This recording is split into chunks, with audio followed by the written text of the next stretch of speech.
Budget 2021। दोस्तों, देश की अर्थव्यवस्था पर कोरोना महामारी का व्यापक असर इस बजट में देखने को मिला। सभी वर्गों को बजट से उम्मीदें थी, पर सरकारी कोष खाली था। आइए प्रयास करते हैं इसको समझने व इसके परिणाम या इम्पैक्ट का क्या रह सकता है। पहला, सीनियर सिटीजन्स।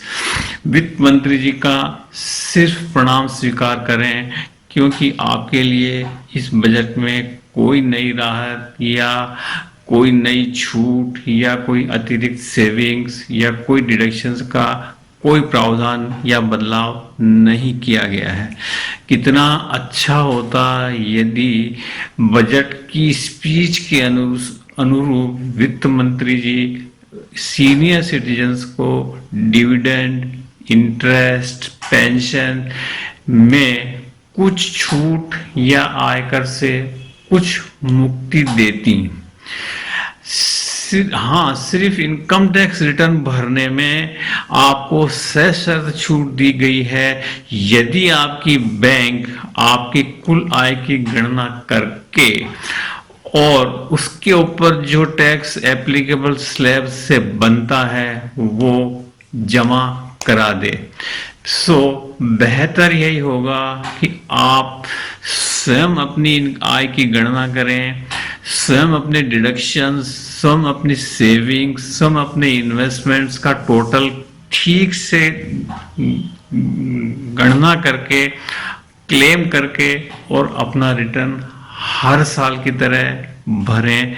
क्योंकि रिटर्न भरने की जवाबदारी आपकी है और इनकम टैक्स स्लैब्स, डिडक्शंस या सेविंग्स में कहीं भी कोई बदलाव नहीं है, वही लिमिट्स, वही स्लैब है, इसलिए आपको गणना करने में कोई परेशानी नहीं होगी। दूसरा, सर्विस क्लास या मिडिल क्लास।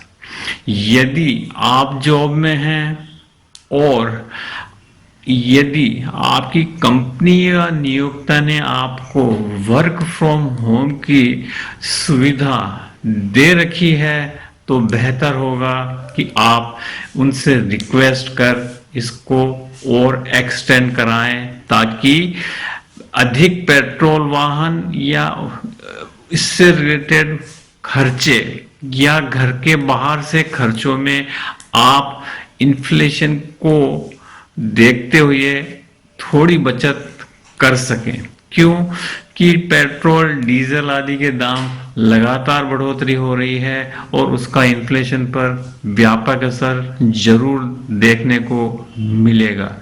आपको इस वर्ष के बजट में कोई income tax slab, deduction, savings या छूट में कोई अतिरिक्त चेंज या एडिशनल बेनिफिट नहीं मिला है, कोई चेंज नहीं किया गया है।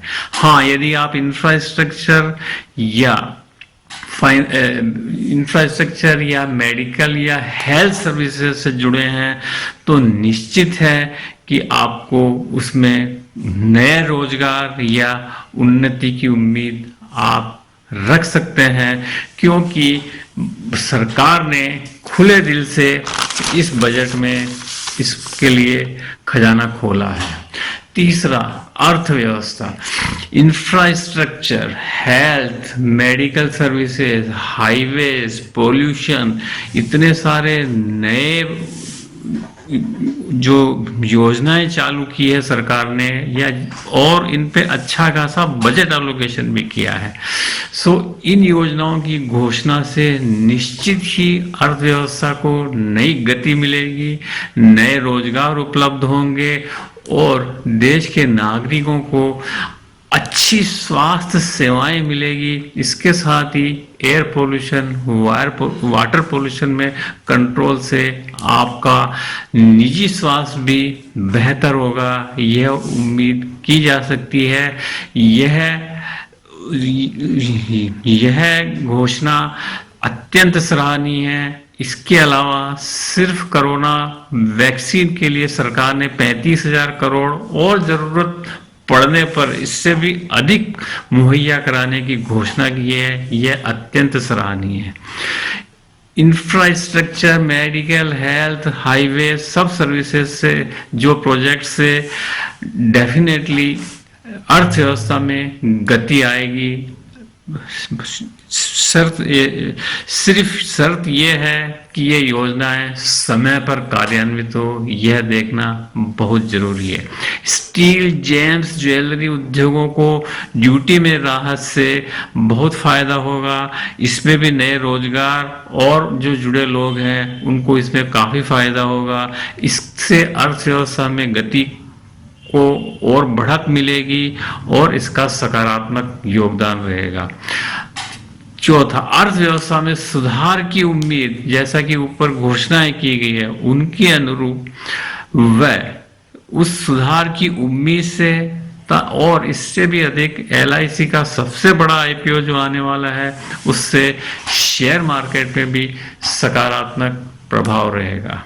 यह एक अत्यंत जरूरी कदम होना चाहिए था सरकार का कि वो सीनियर सिटीजन्स को कम से कम BPL की जो सुविधाएं हैं जैसे चिकित्सा, स्वास्थ्य, मकान आदि वो मुहैया कराती ताकि उनको थोड़ा रिलीफ मिलता। इससे बजट में कोई बड़ा इम्पैक्ट आने वाला नहीं था। धन्यवाद।